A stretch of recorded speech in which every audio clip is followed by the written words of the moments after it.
글귀들이 읽으면서 감정이 북받쳤는지. 근데 오늘은 그러지 않았으면 좋겠습니다. 저도 원래 제가 감정을 대변하는 인물은 아니고 이성을 대변하는 인물로 많이 알려져 있는데, 참 정치를 하면서 요즘 많은 일을 겪다 보니까 감정이 깃들 때도 있습니다.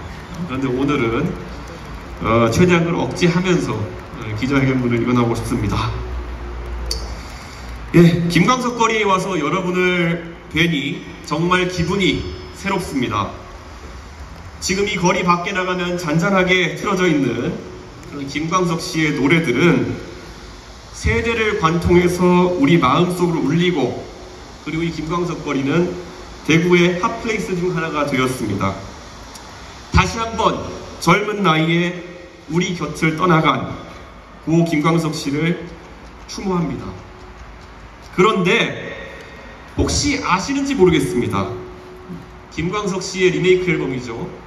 다시 부르기 앨범을 통해서 재해석되어서 국민들에게 알려진 이등병의 편지 같은 노래도 김광석 씨가 다시 부르기 전에 한때 방송 금지곡이었던 적이 있습니다.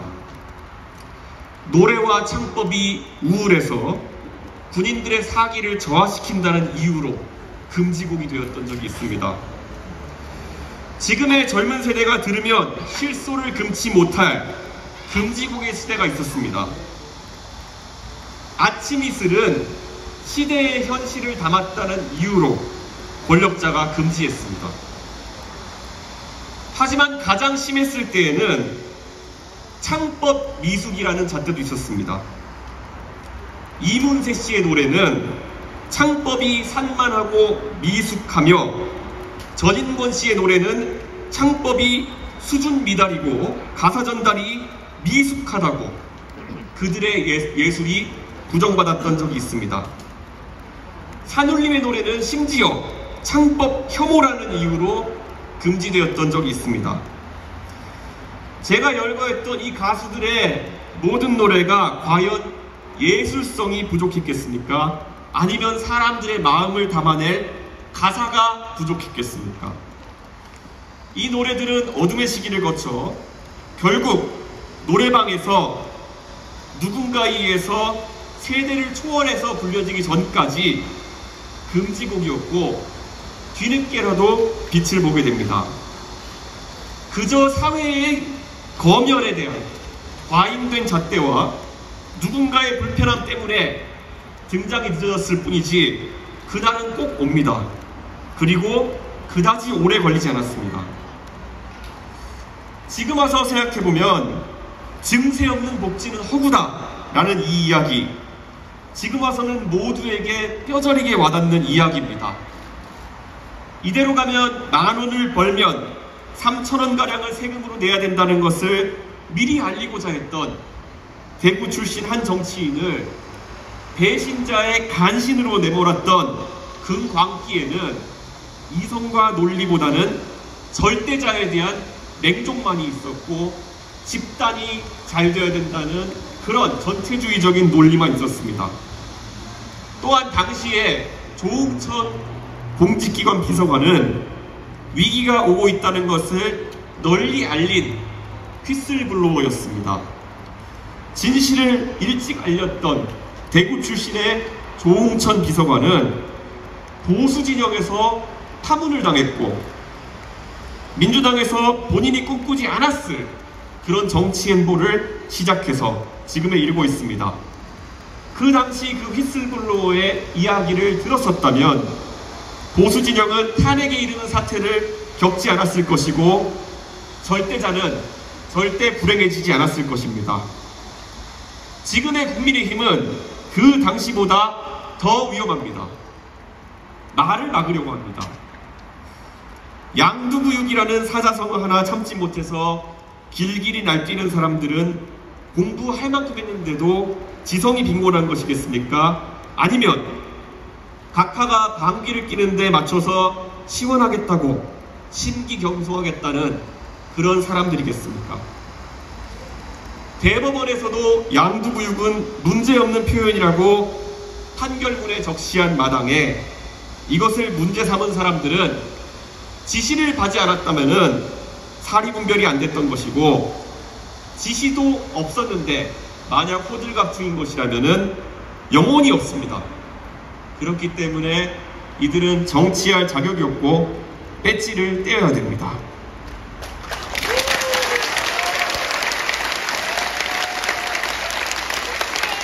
지금의 이 모든 정치적인 추태는 이등변의 편지가 방송금지곡이었고, 이문세 씨와 전인권 씨가 창법이 미숙한 가수라고 지적받던 시절을 회고하면 실소를 금기 어려운 것처럼 그저 어두운 시절에 대한 회상 정도로 남을 그런 총극입니다. 가사가 마음에 들지 않고 노래 부르는 사람이 마음에 들지 않으면 가수에게 노래 부르는 창법을 지적하던 그 세태, 바로 대한민국의 정치가 지금 겪고 있는 아픔입니다. 비유를 하면은 조롱하고 비꼰다고 지적하고, 사자성어를 쓰면 동물의 사람을 비유한다고 흥분하는 저 협량한 사람들에게 떳떳한 우리가 굴복할 이유가 없습니다.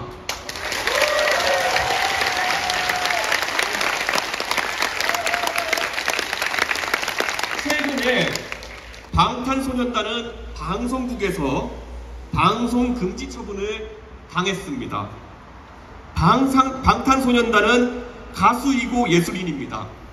예술인이 가사에 누구나 쓰는 새끼라는 표현을 썼다고 해서 방송이 금지되는 과잉 검열의 문제에는 입을 닫고 있으면서 병역을 성실하게 이행하겠다는 그들의 병역 문제를 논의하기 위해서 나라 돈을 들여서 여론조사를 할지 말지 간보는 것이 개탄스럽습니다.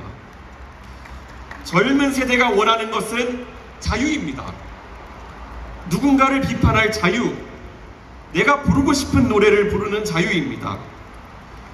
북한 방송을 보면 젊은 세대가 북한에 동조할까 하는 그런 우려, 노랫말에 새끼가 들어가면 폭력화할까 하는 뒷짐진 우려는 모두 자유를 억압하기 위해 만들어낸 검열의 헛기침일 뿐입니다.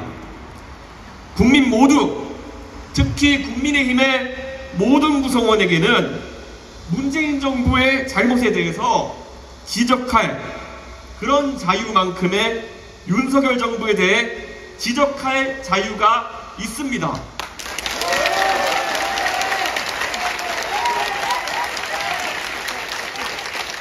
당연히 대통령인 당원도 당대표에 대해서 그의 행동에 대해 불만이 있으면 내부 총질이라고 지적하고 그 모욕적인 내용을 여럿에게 돌려서 회람할 수도 있습니다. 그것은 본질에서 동일한 자유입니다.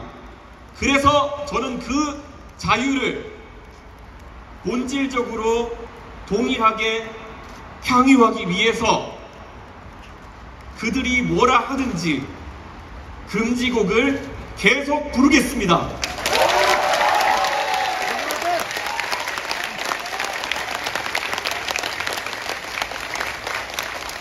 어쩌면 지금 젊은 세대가 이야기하는 내용이 그들에게 불편한 이유는 정말 그 이야기의 내용이 진짜 불편해서가 아니라 그것을 바라보는 방법 자체가 잘못되어서일 수도 있습니다. TV를 볼 때 누워서 보면 처음에는 편하지만 어느 순간 목이 꺾인 자세가 계속되면은 되려 불편해지는 것처럼 언젠가는 목 꺾임이 고착화되기 전에 바로 앉아서 불편하면 자세를 고쳐 앉는 그런 노력도 기울여야 합니다. 권위주의 시대에는 북한이라는 위협이 이 모든 것을, 모든 부조리를 합리화하는 것에 이용되었습니다. 대구의 시민 여러분, 지금 그 어떤 위협이 이런 비문명을 정당화하고 있습니까? 7년째 저들이 적으로 삼아오고 린치하면서 돈벌이 해온 유승민입니까? 아마 오늘도 유튜브 세계 어딘가에서는 흉계를 꾸미는 사람으로 묘사되고 있을 유승민은 연로하신 노모의 건강을 걱정하고 책 읽고 TV 보고 있을 겁니다. 김종인 위원장이 추진한다고 하는 내각제입니까? 김종인 위원장은 올해 83살이고 총선이 치러지는 해에는 85살입니다. 내각제 하에서 그분이 총리가 되기 위해서는 그분도 의원이 되어야 합니다. 그런데 그가 내각제를 만들어서 총리를 하려고 한다는 음모론이 진실로 그럴듯해 보여서 두려우십니까? 선관위와 우정사업본부가 결탁해서 전국적인 부정선거를 하려고 한다는 이야기를 강하게 배척하고도 우리는 대통령 선거와 지방선거에서 이겼습니다. 지금까지 위협이 아닌 것을 위협으로 과장하고 비상상황이 아닌데 비상상황이라고 선포하면서 실제로 민주주의를 위협하는 행동에 갈채를 보내왔던 그들과 유튜버들이 활개를 치는 이유는 그들이 저러한 위협과 선동, 의도된 비상상황으로 대중을 지배할 수 있고 그를 통해서 권력자에게 서비스를 제공함으로써 살아남을 수 있다는 착각을 하기 때문입니다. 저에게 만약에 이준석이 하는 정치가 어떤 정치이고 싶은지 물어본다면 강자에게 강하고 약자에게 약한 정치가 그 지향점의 하나라고 말씀드리겠습니다.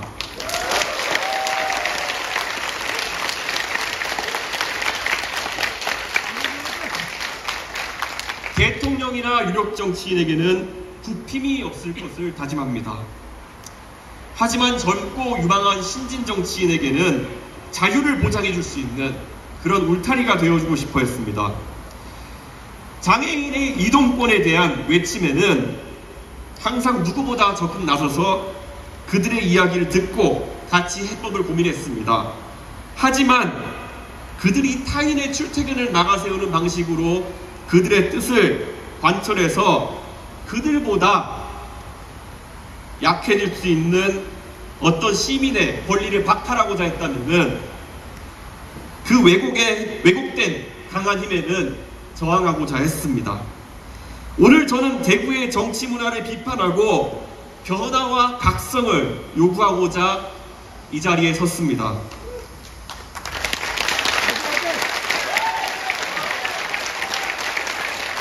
지금 대구의 정치가 과연 강자에게 강하고 약자에게 약합니까? 세금에 허덕이고 고생할 국민을 위해서 자기 이야기를 하던 정치인은 배신자로 몰고 대구 시민이 지금 어디서 도대체 어느 구석에서 무엇을 하고 있는지 모르는 정치인들은 오늘도 초선이라는 이름 아래 누군가의 전위대가 되어서 활동하고 있습니다. 사자성어만 보면 흥분하는 우리 당의 의원들을 위해서 작금의 상황을 표현하자면은 지록위마입니다.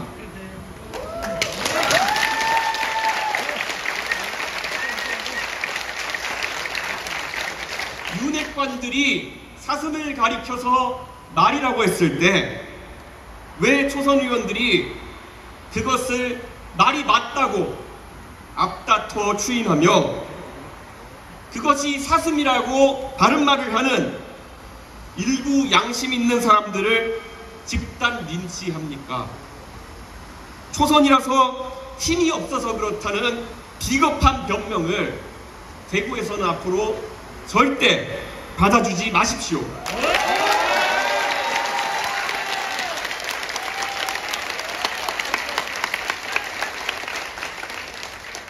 제가 아는 정치인 김영삼은 초선 때부터 용감했습니다. 이승만 대통령에게 삼선 개헌은 안 된다고 당당하게 이야기했습니다. 그리고 4.4.5입에 저항했습니다.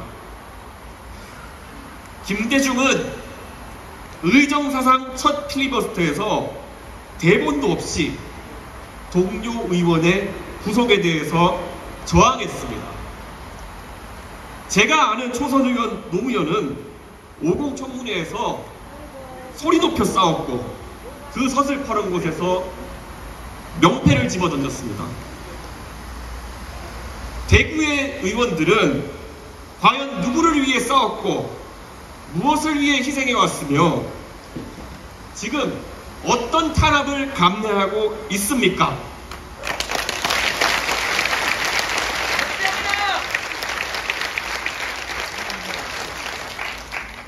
대구 시민은 항상 보수정당의 든든한 버팀목이 되어왔습니다.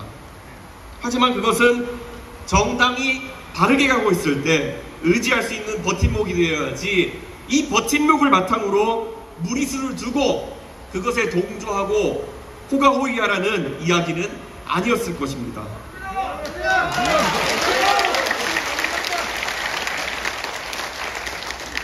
당내 민주주의를 부정하고 사법부의 판단마저 무시하려는 그런 행태에 만약에 대구의 의원들이 앞줄에 서 있다면은 대구 시민 여러분께서 준엄하게 꾸짖어 주십시오.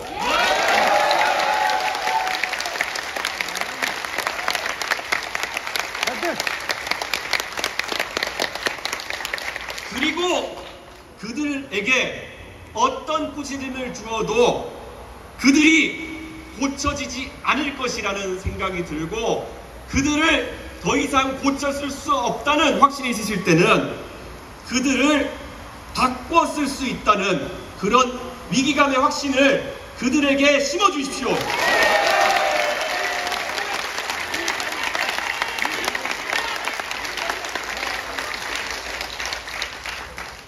공교롭게도 김광석 씨가 우리 곁을 떠나던 1996년 대구는 이미 보수 정치권에 죽비를 들었던 적이 있습니다. 제15대 총선에서 집권 민자당이 김종필 총재를 민자당에서 거세하려는 움직임을 보이자 김종필 총재는 갈라섰습니다. 그리고 그 뒤에 신한국당은 총선에서 과반 의석을 만들어내는 것에 실패했고 대구에서는 13개의 의석 중에 단 2개만 신한국당이 가져갔습니다. 잘 아시는 것처럼 그 뒤에 김영삼 대통령은 당에 대한 장악력이 서서히 줄고 대선을 앞두고는 삼김청산을 외쳤던 이회창 후보가 득세하게 되었습니다.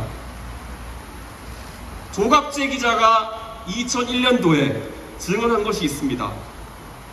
생전에 김영삼 대통령께서 1995년 김종필 총재와의 결별을 후회했다는 이야기입니다.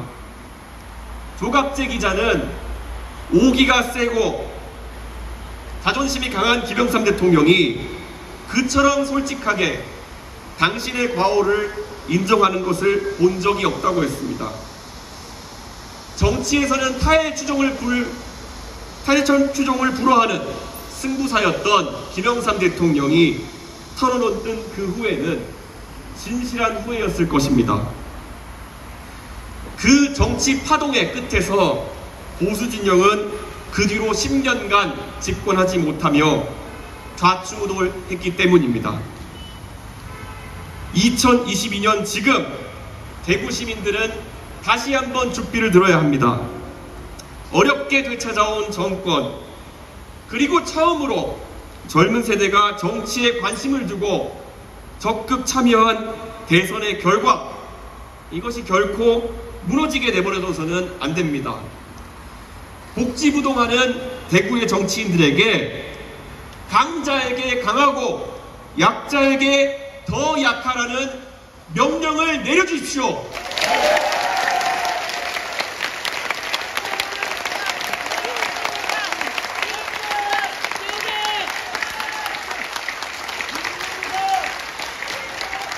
공천 한번 받아보기 위해서 불의에 귀부한다면은 그 권력자가 아니라 대구 시민들이 그들을 심판할 수 있다는 것을 보여주십시오. 그리고 그들의 침묵에 대구는 침묵하지 않을 것이고 그들의 암묵적 동조를 대구는 암묵적으로 추인하지 않을 것이라는 것을 꼭 보여주십시오.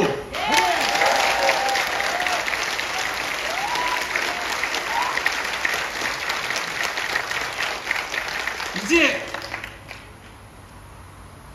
대구에서는 공무원으로 일하다가 근정훈장 하나 달고 나온 사람들이 아니라 민주주의를 위해서 그리고 정치를 위해서 용기 있게 말하고 때로는 탄압받을 그런 의지를 갖추고 강자에게 강하게 맞설 수 있는 사람들이 대구를 대표할 수 있도록 해주십시오. 권력자의 눈치만 보고 타성에 젖은 정치인들이 더 이상 대구를 대표해서는 안 됩니다.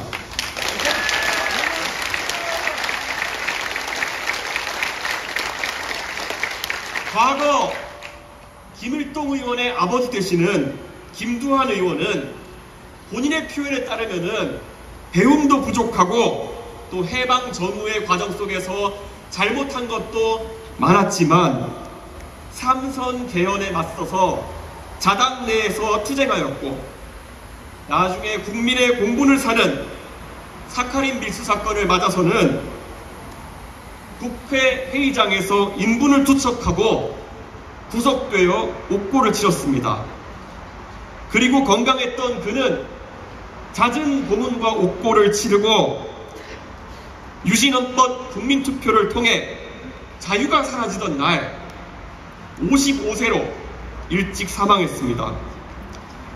적어도 거리의 주먹패였던 그가 정치인으로 활동했던 기간만큼은 정치 권력이나 경제 권력이 아니라 국민이 바라보는 관점에서 이야기를 했던 것이 아니겠습니까, 여러분? 아무리 배운 것이 많아도 근정훈장을 달고 나와도 부당함을 마주쳤을 때 주먹배 출신이던 김두한 의원만큼이라도 행동하지 못한다면은 그것은 결코 우리를 대표하는 정치인이라고 할 수 없습니다, 여러분.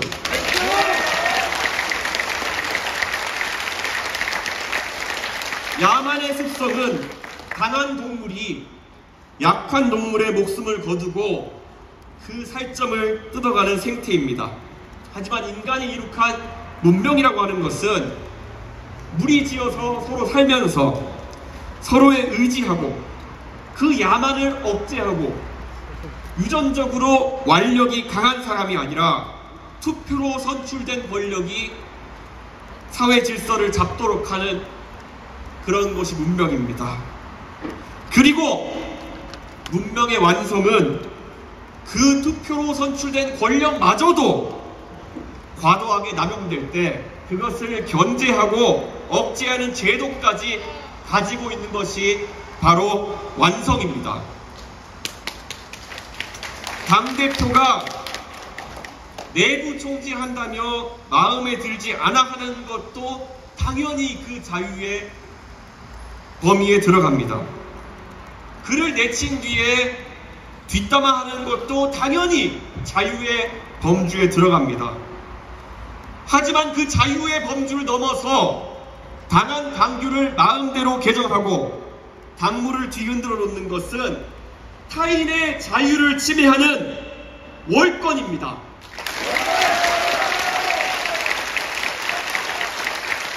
무엇보다 법원의 판결도 무시하고 당원 당규를 졸속으로 소급해서 개정해서 스스로의 부끄러움을 덮으려고 하는 행동은 반헌법적입니다. 내일 전국위원회에서 이것을 가지고 투표를 한다고 합니다. 절반을 훌쩍 뛰어넘는 국민이 이것이 잘못되었다고 지적하는 와중에서도 전국위에서 이것에 대해서 투표하겠다고 하는 것은 저들의 헌법 무시를 정당 차원에서 막아내지 못하고 다시 한번 사법부의 개입을 이끌어내야 된다는 그런 이야기합니다. 부끄러움과 함께 개탄스럽습니다.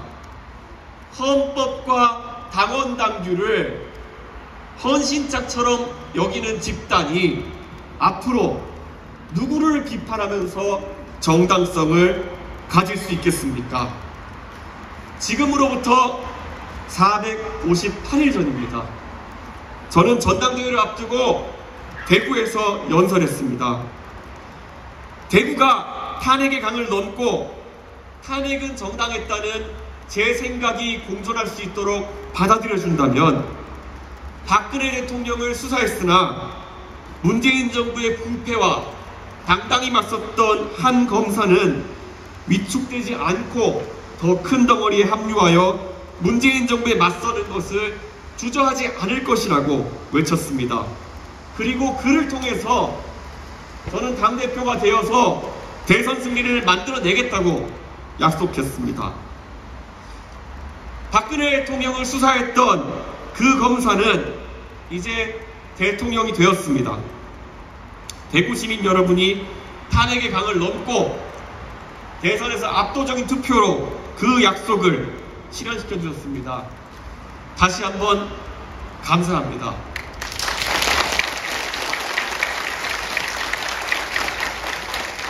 그런데 이제 얄궂게도 저는 대구 시민께 새로운 약속과 새로운 제안을 하고자 합니다. 대구가 한 번 더 기적에 앞서졌으면 합니다. 국민의힘이라는 정당이 민주적으로 운영될 수 있도록 여러분의 목소리를 내어주십시오. 대구의 정치인들이 비겁하지 않도록 독려해 주십시오.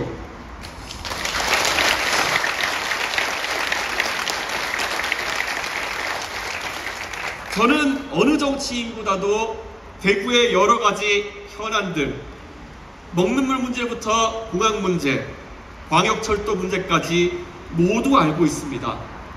하지만 오늘 이 자리에서 그 문제를 언급하지 않겠습니다. 지금은 세세한 정책에 대한 공감보다 여러분의 용기와 참여가 필요한 시기이기 때문입니다. 대구의 세세한 정책적인 문제는 여러분이 언론을 틔워주시는 순간 대구의 젊은 세대에 의해 더 나은 방식으로, 더 좋은 해법으로 표출될 것입니다. 젊은 세대가 정치적으로 목소리를 내고 숨막히지 않고 자신들의 의견을 자유롭게 개진할 수 있을 때 젊은 세대는 그들이 교육받고 살아온 대구를 떠나기보다 대구에서 정치적인 꿈을, 사업의 계획을, 그리고 한 분의 기회를 찾을 것입니다. 이것은 절대 이준석의 이야기가 아닙니다. 바로 여러분 자녀의 이야기입니다. 그리고 여러분 손자, 손녀의 이야기입니다. 아니 어쩌면은 아직 태어나지도 않았을 미래의 대구의 젊은 세대의 이야기입니다. 영남 살인의 정신은 왕에게도 직언할 수 있는 용기를 한 축으로, 그리고 퇴계 이황이 26살 어린 고봉 기대승과 서찰로 7년간 논쟁하면서 전혀 꼰대스럽지 않았던 그 자유분방함을 또 다른 축으로 합니다. 이 두 개의 축을 다시 구축해서 다시는 지지 않을, 앞장서서 개혁하는 민주적인 정당을 만들어서 대구 시민들에게 보답하고자 합니다.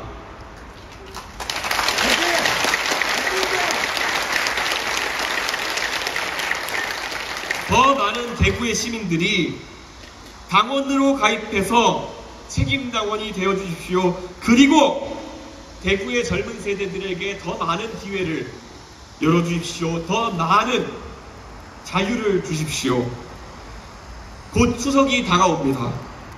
올해 추석에는 가족들끼리 모여서 그간 못한 대화를 하시고 잠시는 노소가 둘러앉아 젊은 세대가 바라는 대한민국의 미래에 대해서 같이 이야기를 나눠주십시오. 아니 먼저 물어봐 주십시오.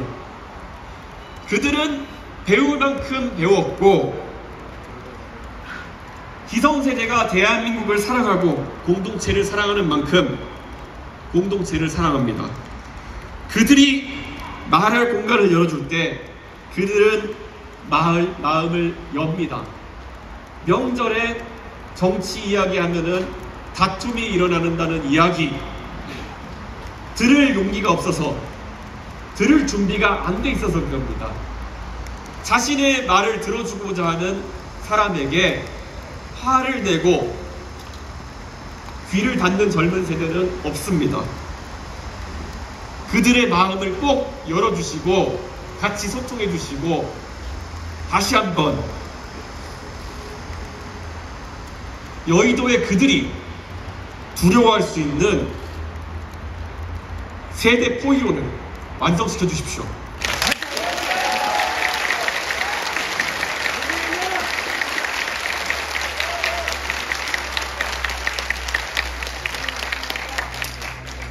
보수정당을 바꾸기 위한 노력 피하지 않고 바로 이 대구에서 더 가열차게 해나가겠습니다.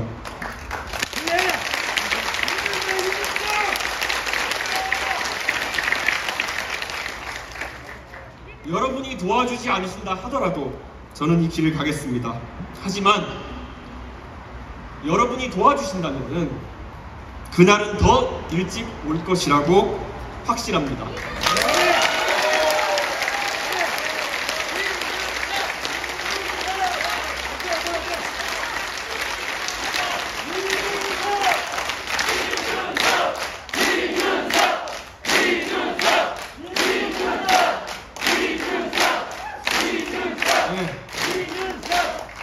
다시 한번 이 자리에 모인 모든 분께 정말 감사하고 다음번에 우리가 이 자리에 모일 때 아니면은 더 큰 자리에 모일 때